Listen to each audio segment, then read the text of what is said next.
Hello, everybody. My name's John Salmon. I'm here with Jan Nelson and Kathy Morris. This is one of our interviews for the Oral Traditions or Oral Legacy project that we're doing for Cuong Nhu as we approach our 50th year, coming up in I think 3 or 4 years of Cuong Nhu, and both from its original founding in Vietnam, and then when it came to the United States a few years later to Gainesville. We happen to be in Gainesville right now, which is exciting. And we're here with Kathy Morris and Jan Nelson. Jan is a Yandan with Cuong Nhu. She started in 1974. She is a clinical social worker and a psychotherapist who practices her profession in Tallahassee.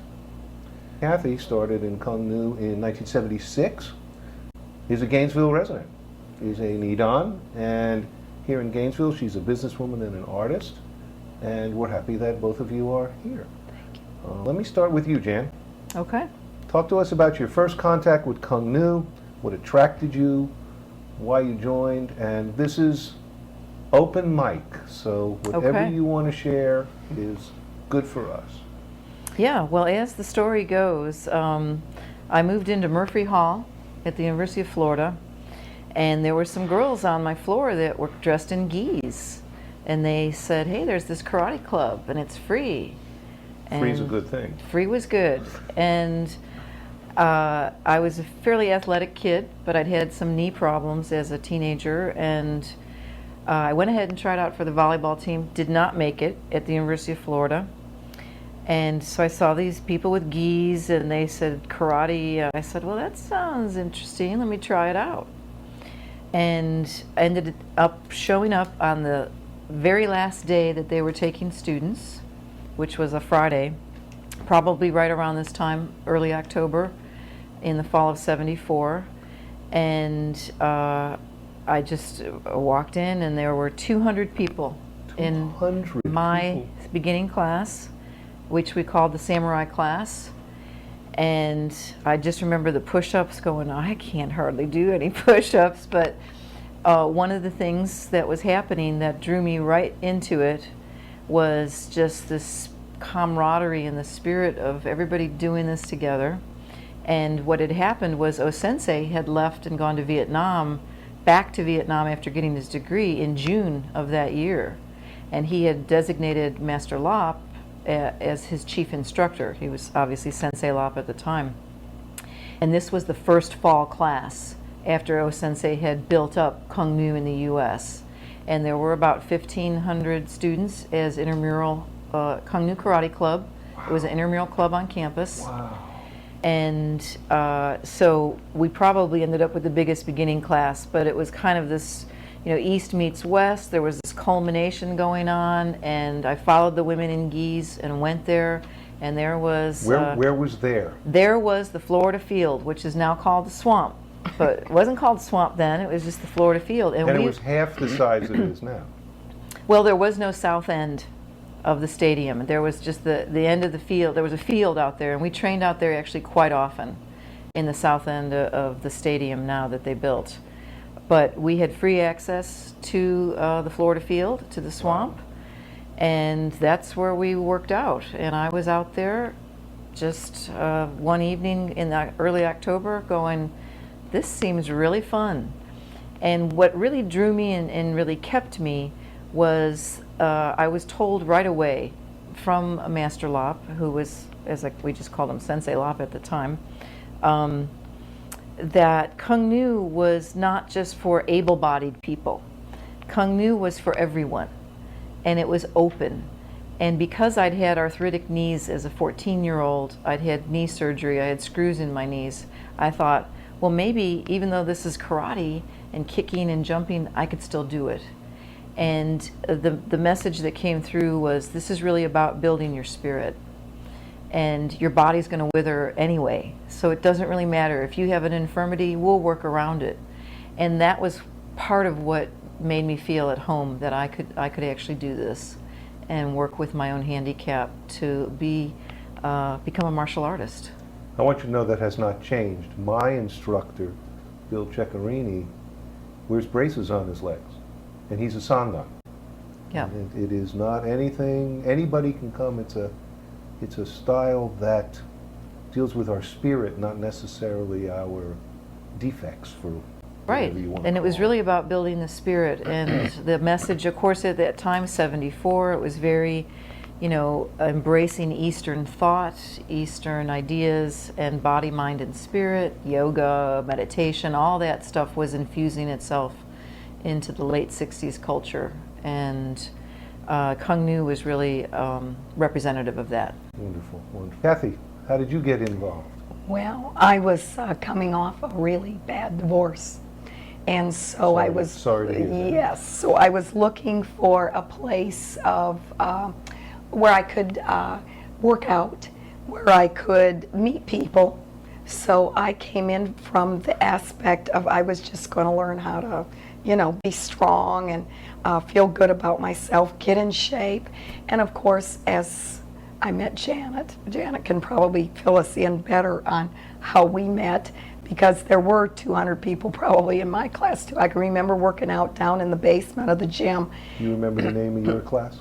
I do not remember the name of my This class. was in 76, so it was a couple of years after. Right, right. Janet was ahead of me.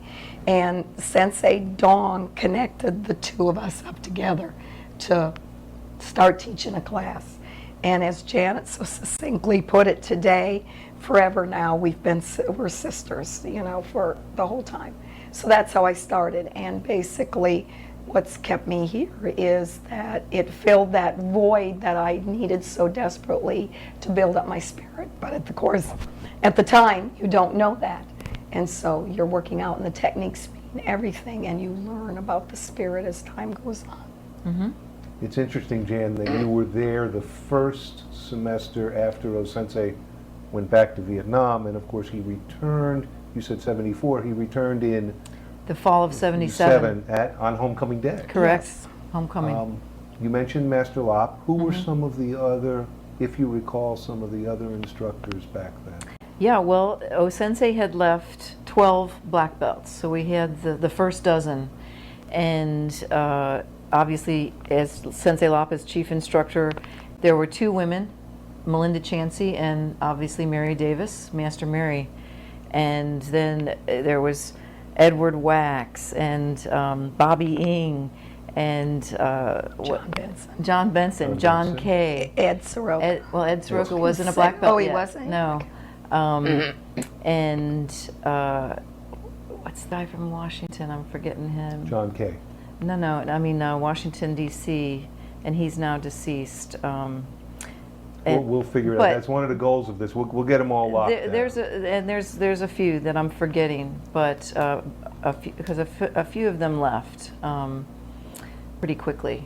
We're leaving John town. Burns yet? No.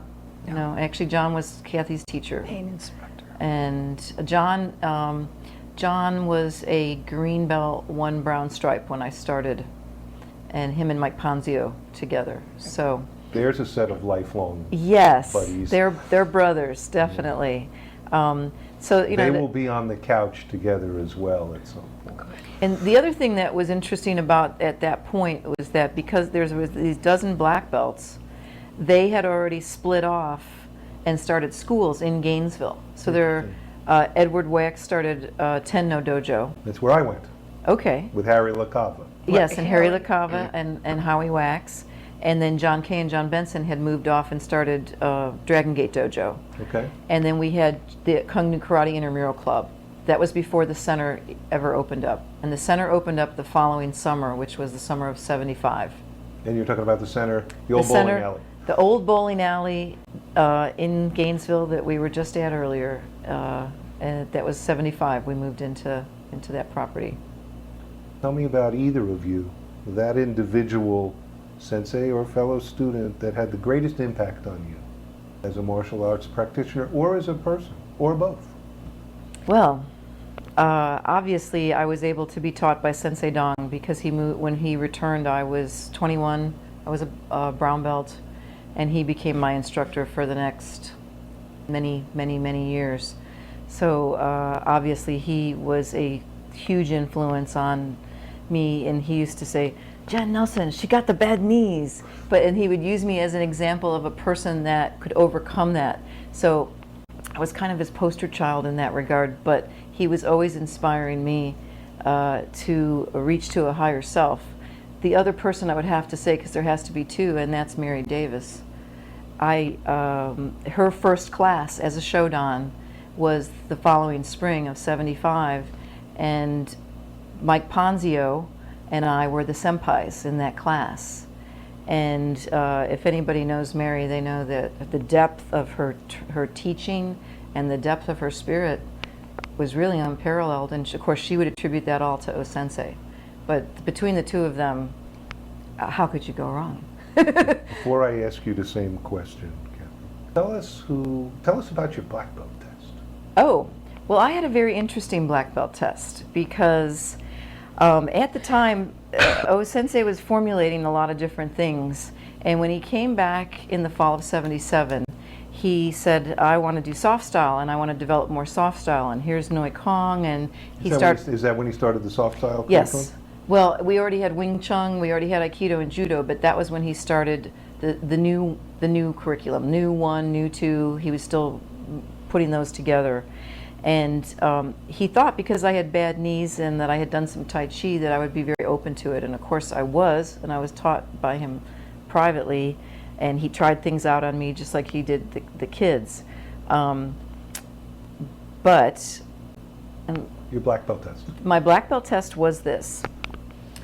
There was a bunch of people testing for black stripe, and he was like, well, Jan, you're testing for black belt too. Okay, so I was the only, it was not a black belt And test. at that time, there was only one black stripe. There was no. There was only one black stripe. No two black stripes. Right. And and then he goes, so you're going to test along with this, and there was a black stripe test and the black belt test. So I didn't really have a separate black belt test. He just kind of said, you're in this test. And oh, by the way, right before the test, he said, I want to see Bo 2, I want to see you do the Nunchaku form, and I'm talking a half hour before the test. So he would just make it up right there. And I was like, okay, and I'm in the front room going through everything and jumped in. The front room at the center? The front room at the center, and just going through everything and knowing he's watching me for my black belt, and the other testers obviously were as well. And that was my black belt test. So part of his test was always, he could throw something at you at the last minute and want to see you do it. That was the test. It wasn't just, okay, now you've practiced the techniques, go do it. Oh no, I'm going to throw this, this, this, and this at you, and now you go do it. And I would also add one thing. No, which add away. is, he was also teaching New One, or he had been formulated New One, and he had taught it to me, and he was having me teach it to other people right around then. And the next year, which this was I took my black belt test in '78 in December, got probation for boards, and ended up getting my black belt in March of '79. And he at that point said, let's work with New One. Go ahead, let's make New One a requirement for Shodan. Mm-hmm. And that May, he had me do it and promoted me to Shodan fairly quickly. So, but that was when the requirement for New One and Shodan came into being. Out of curiosity, how many of your samurai class tested with you for black belt? No one tested with me. How many achieved black belt, if you recall? 5 out of Who? 200. Who were they, if you remember? Malcolm Hamilton was Wow, I knew initially, Malcolm. he initially started in Samurai, though he fell back and was in Mary's class, which was the Willow class, Okay. which also Ann Davis Ponzio was in. Right. That's how Mike and Ann met. Deborah Gay Hawkins, she married Tom Hawkins. Joe Montague, Okay. myself, and Lee Mandel. Lee Mandel I went to law school with, and he's the one who got me into Cuong Okay, Nhu. it's a small Interesting. world in Cuong Nhu. Small world. And those are the only 5 that I know of that got their black belt. All right, Kathy, who influenced you the most? Well, I guess I would have to say, And folks, so that you know, Kathy has laryngitis, so she's doing her best. John Burns would have to be the person, other than Sensei Dong, that influenced me the most in terms of my techniques. John took me over, and I was this little weakling, and his goal was to make me strong and tough. And he worked very hard at it, and I was a really good student for him. I worked really hard to be a good student for him and become that strong woman that he wanted to see, because John always promoted the women. And I think even in where he is now, I think that there's many women probably in his dojo, because he was always in favor of seeing us gain in strength, etc. But Sensei Dong also was like, you know, he wasn't that much older than I was. And so if you look at pictures, people come up to me and they say, I see pictures of Sensei Dong, and you're like standing on his right side, you're standing on his left side. And that was because I was in the dojo so much, and he came, I guess maybe because I was a little bit older, for all of the gifts, or when we had promotions, he used to give gifts with it when you got your belts, and he would send me off to buy things for the awards. And mostly he would say to me, it has to be something enlightening. And so, of course, what is enlightening besides reading books? You have to read books to become, you know, not just techniques, you have to read books. Anyway, I would go lay on the floor at Goring's. I don't know if you all remember Goring's, but we do. I would lay on the floor for hours and read at Goring's, because they had a very, very large section of not just martial arts books, but of philosophy and etc. And of course, because I didn't go to college fully, I enjoyed just reading all of this stuff. So I would pick, like if there were 5 books to be bought, I'd bring 5 books back to him. And we would sit down and we would look through the books, and he would sign them, and he would decide which one he was going to give out. But he always discussed them with me.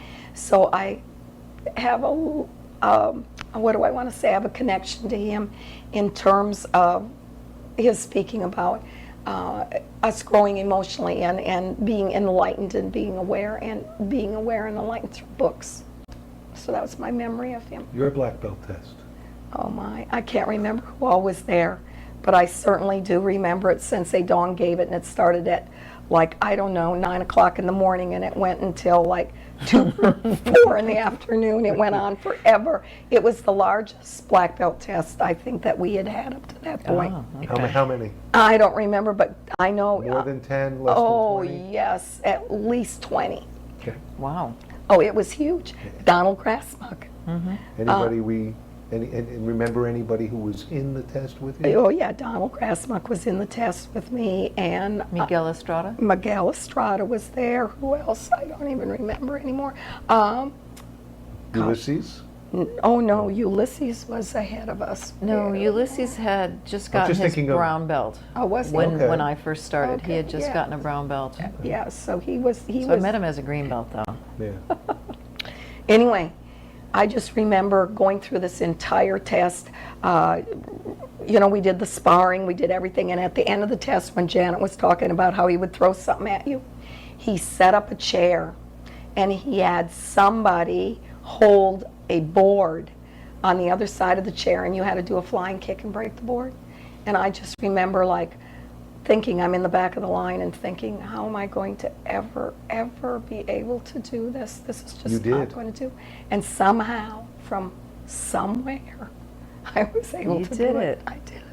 So As we go through these, and at any time you have a particular memory of O Sensei, but you were there in the 70s. Anything you remember about the No Children? Well, the interesting thing is when they arrived, you know, Other than they were cute. Bao was like 14, Quinn was 12, An was 11, and Tu was 9. And they had, that was... Did she make people do push-ups when she was 9? No, they were not. But she, the Van Essens, Barb and Frank Van Essen, had their first Thanksgiving, and I was in town, and I got invited, and it was just a very small group. And so it was, you know, it was hard for them. They didn't know the language, having come off of everything they went through. But it was so just heartwarming to be with them on Thanksgiving. It's really such an American holiday, to their first holiday, and welcoming them. And you know, I just remember that they were all pretty lean, pretty skinny kids, but right away you just thought, boy, their dad must have been teaching them something, because they were out there. I remember this little skinny little Cuong Nhu tossing sticks around, and I'm thinking, boy, these kids are talented, and obviously just devoted to their parents. So it was they were a very, very close family. You could feel that closeness. Kathy, any memories of the kids? Well, I just remember them in the dojo because I worked in the dojo. At one point, I was full-time in the dojo. We used to have like a dojo manager. The dojo was where? Center. Center? Now we're at the center. Center in And Gainesville. Ed Soroka was the main person that ran the dojo, and I was his assistant there, and we taught classes all day whenever we could get students for it. So I was like a full-time. Was there still a dojo at the campus as well? Oh, yes. Yeah, and there still continues to be one to this day. Yeah. Which is Because Tenno was Cypress. there, when I was there in the late 70s, Tenno was not at campus. No, that was off campus, and the later in the late 70s, Mary Davis took over as chief instructor, and Joe Montague and I were the assistant instructors, and we were the group that got the school named Cypress. Came up with the students did actually, Right. but it became Cypress at that point. But up until then, it had just been, you know, Cuong Nhu Karate Club. So. And at that point, we all could go from the center over to the university. Right. Okay. There was no holds barred in terms of you had to be a university student or anything. So we all went and trained over there all the time on the field. Definitely. Let's change topics. Okay. Because you probably were there, both of you. Training camp. Or as it was called then, I believe, camp out. Yes, the You were camp there out. at the beginning of the First camp camp outs. out. Tell us about it. That was at a camp that there were like two like lodge dorm rooms that had bunk beds in them. We did not camp in tents. It was at a place east of Hawthorne, and I'm thinking it was Camp Lake Swan. I'm not totally sure, but it was on a lake. That sounds like a name of a camp. And we also had an indoor auditorium, and in fact that was where Sensei's like, okay, you got to break those boards. So he made me break boards for probation right Is there. that the first camp? And that was for Black Stripe. Was that the first camp out? That was the first camp out, Wow. and this was Wow. 1978. And we all just went out there. The women had their big dorm room, and with all the bunk beds and limited showers, and so did the men. How many people? Oh, I don't know. More than there 20, was at less least than 100? 50. No more, There was maybe more than that. 50 So you were to there too, Kathy, 75. right? Oh yeah. And there was plenty of sand that we were kicking around, doing lots of bow work, and there was just sand everywhere. People were kicking sand all over each other.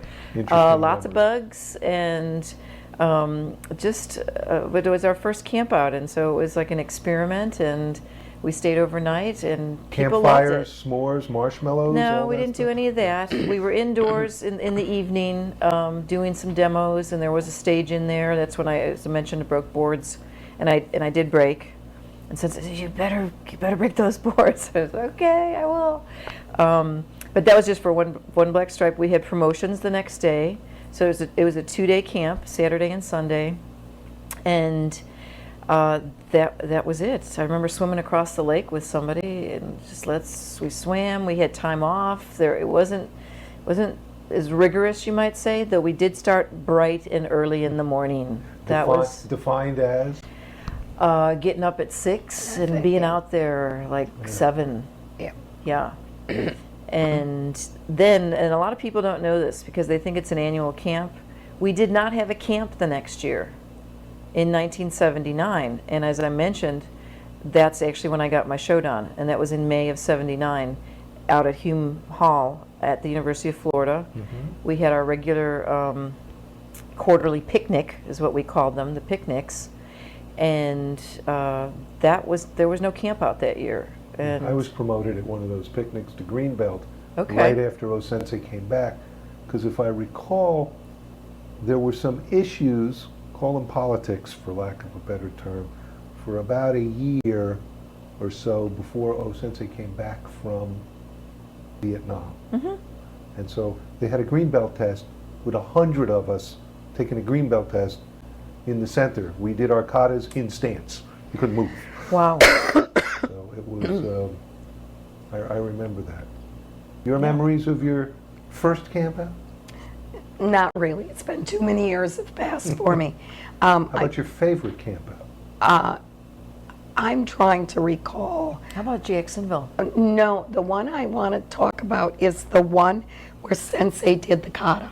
Was that in Charleston, in the auditorium? I remember sitting No, there. I think that was in Jacksonville. Was it? He did the rose kata. Yes. Was it the What rose? did he call it, the I rose? don't remember what he called it, but I remember that the students, all the students were kind of like in consensus. Well, he's teaching us all of this stuff. Can he really do it?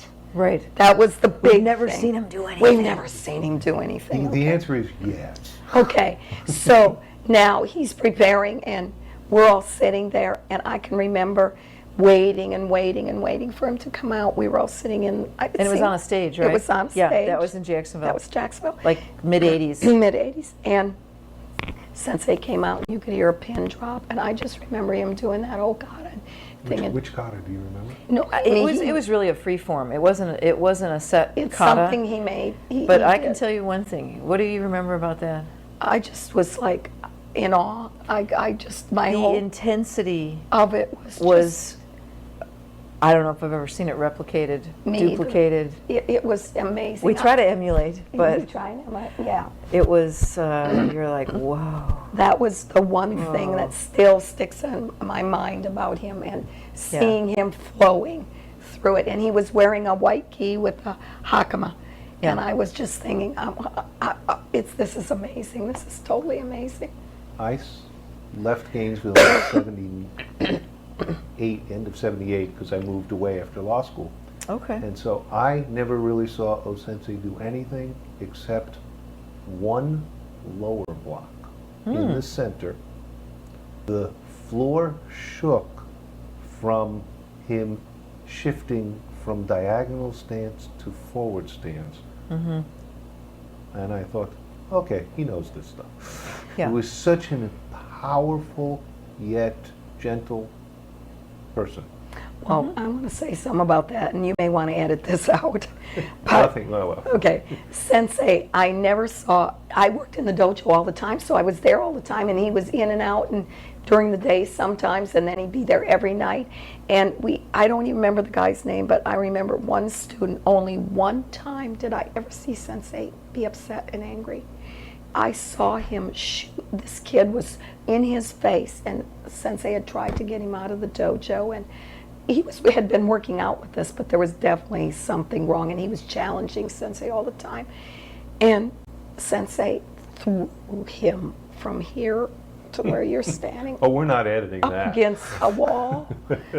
I was like, oh, this couldn't, and I saw it. The kid hit the wall, and Sensei got him up and put him out the door.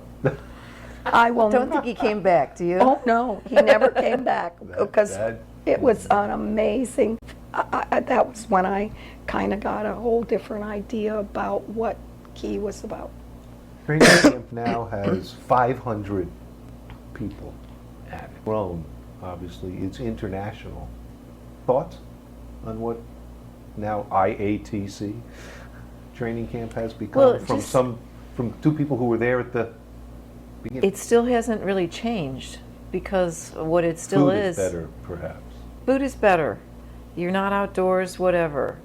But the diversity of the instruction obviously is more. The just the offerings, the schedule expanded. But what is essential in Cuong Nhu is what gets said all the time is our camaraderie, our family spirit. We get together and we have fun and we enjoy ourselves.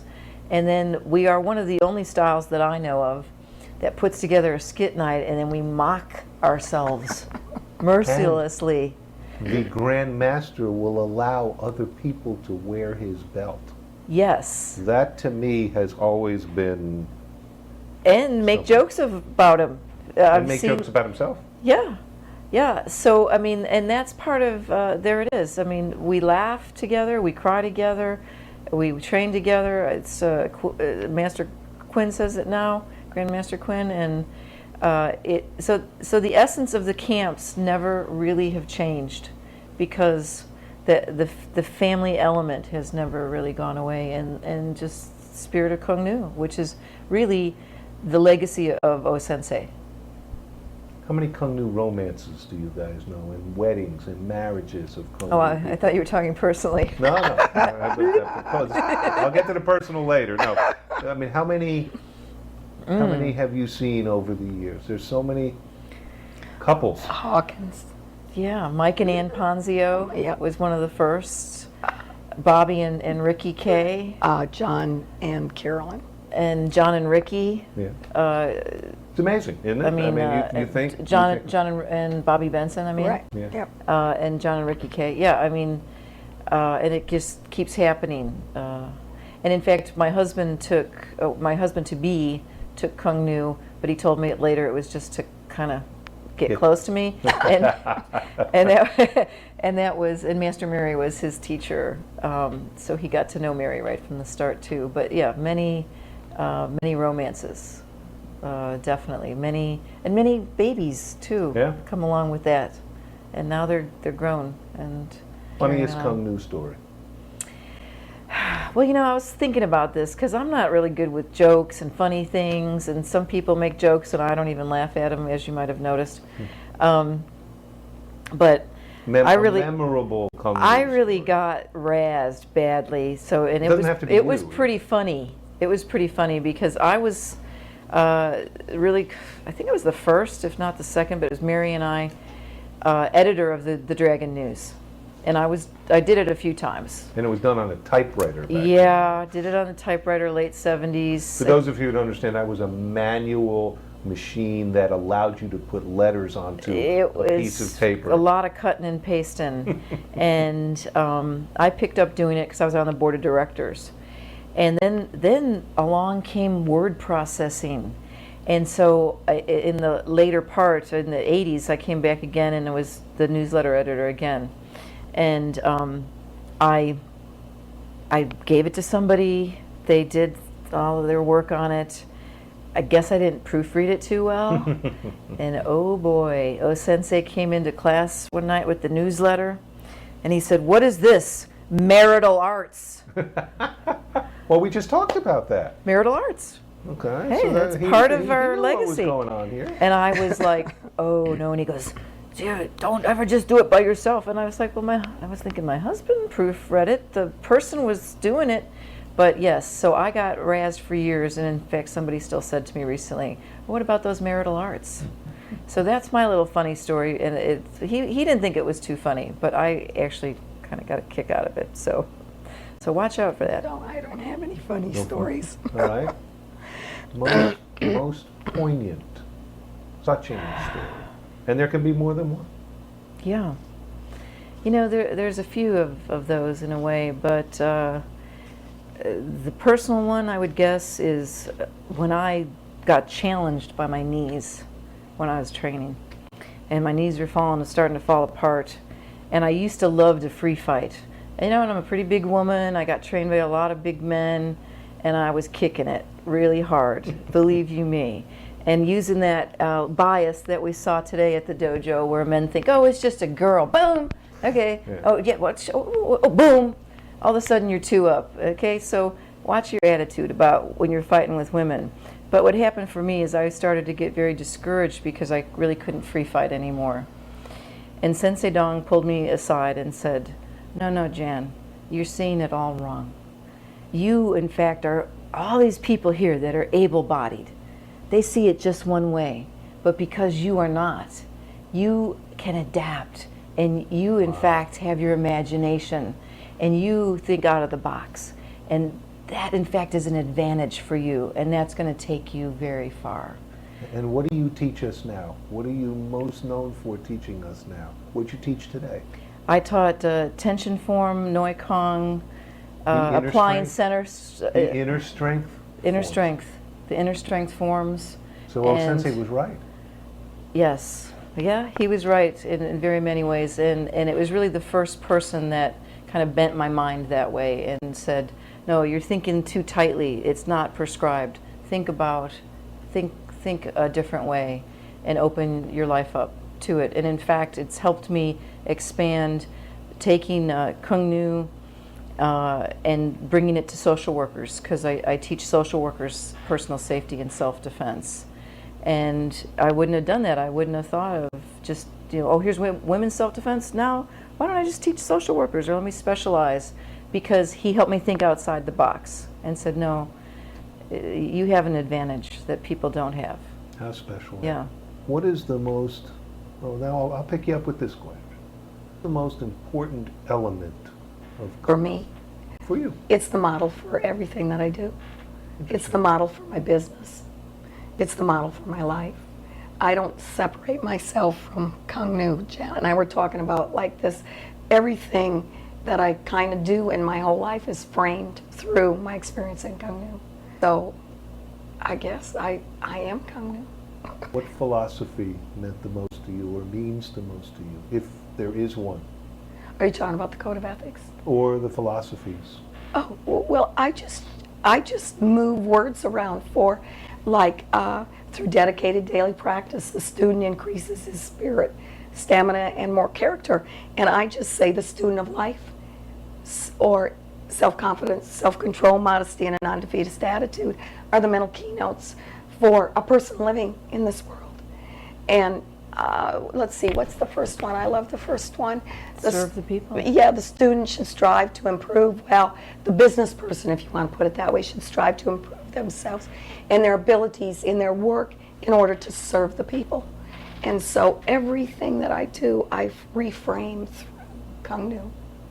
The only simplest way I can put it. Same question. Well, you said element, and Or item, or thing, Item. or philosophy, or the two things really, but obviously the code of ethics just has structured my life. And being a social worker, ethics is a huge thing, and it's just never a problem for me to work from an ethical standpoint and know what is right and what is just. And the other piece of that, and self-guidance, I mean, because really the important element is that Sensei put together this code for people to absorb and try to enlighten, yes, but be moral. That's why it's moral character, right? Moral code of conduct. It's not just ethics.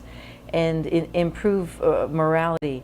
And so that is the huge piece. The other is, of course, 3 O's. And how could you not get swept up in that? And that happened around 84 or so, that Sensei started talking about, open your mind, open your heart, and open your arms. And finally he evolved that into Cuong Nhu as the art of love. And to me, he just was one of these people of that era that really was telling you how to love life and how to love yourself. And how interesting that nobody yet has talked about a technique or a tournament that you won, or anybody you had to use your self-defense skills against. You've No. talked about how O Sensei and Cuong Nhu built your character. Well, and another little poignant story is one day we're in the corner of the center, the dojo, and O Sensei was like, okay, we'll start this class, but I want you to know, I was just working in my garden. He was a marvelous. He loved to garden. Yeah, he was. And he said, all of this isn't important. I want you to feel just as good about this as you just go in the garden and work, and you'll be just as happy as if you do all of this. And I was like, okay, I get it. It's not about the technique. It never is. Those are just the tools to Exactly. to help us. Future of Cuong Nhu. Well, you know, I've mentioned family, and I see Cuong Nhu as a family style, and however you want to define family, it doesn't have to be blood. We know that. Mhm. And it's been a small style. It has remained a fairly small style, and so I see it kind of continuing that way. Family style, small, close network of people, and hopefully the core group that I'm a part of, that's around the country, that are kind of the main masters now, have instilled that in the younger generation. So beyond being morally and physically fit, they'll also have that spirit Yes. of what Cuong Nhu offers to one's life. It's been how many years? 30, 40 years? For Cuong what? Nhu, in Cuong Nhu? This month is 38 years for me in Cuong Nhu. So mine would be 36. Changes? Changes in the style? Well, there's always changes. Because, well, this is what happened. You know, Sensei put a core in place with the first 12 black belts, and it was fairly hard style. But he evolved, and he challenged us to evolve. And there were black belts that left the style, and probably still do, because it's like, oh, this has changed, or that has changed, or this elbow goes here or that. But again, all that's not important. Right. And so if you were looking for something technical, and he was changing it, or Grandmaster Quinn changes it, then you're not getting the point, because that's not what it's about. Okay, so adapt, flow, go with it. And there's been plenty of changes. If you have your hand in this position or that position, you key eye here, you don't. But he was about evolving. He was evolving himself. He was creating and expanding the style. And so if the Grandmaster's the founder's gonna do it, then if you're gonna be in it, you gotta do that too. If not, go take some other karate style. But he also wanted us to take that out of the dojo and use it in our daily life. He always Right. talked about using your techniques in your daily life, and he wasn't talking about self-defense or any of that. He was talking about your spirit and your knowledge. And so going out of the dojo was also really important, and spreading the word, spreading your spirit out. One of the questions I gave you in advance is the question I'm going to ask now. What question should I have asked you? Well, I looked at that and I thought, I really couldn't come up with anything. I couldn't either. I like the free form forum, allowing us to, verbalize. So, this is being recorded for future generations. Now's your time to tell them what you would like to tell them about Cuong Nhu, how it should be. And if you Okay. brought notes, now Let me look at my note, because I wrote it down and I want to say it the way I wanted to say it and make sure I'm saying it right. And I'll put my glasses on to do that. Okay. Always be learning. Always be a student. Overcome your ego. Love each other. And as O Sensei would say, win over yourself Yes. and serve the people. Kathy? I just would echo that. That is the essence of what he taught us, really. Flowing out, love. Love each other, love what you do, love life. Thank you both. This has been Thanks. great. Thanks for inviting Inviting us. us. Appreciate it.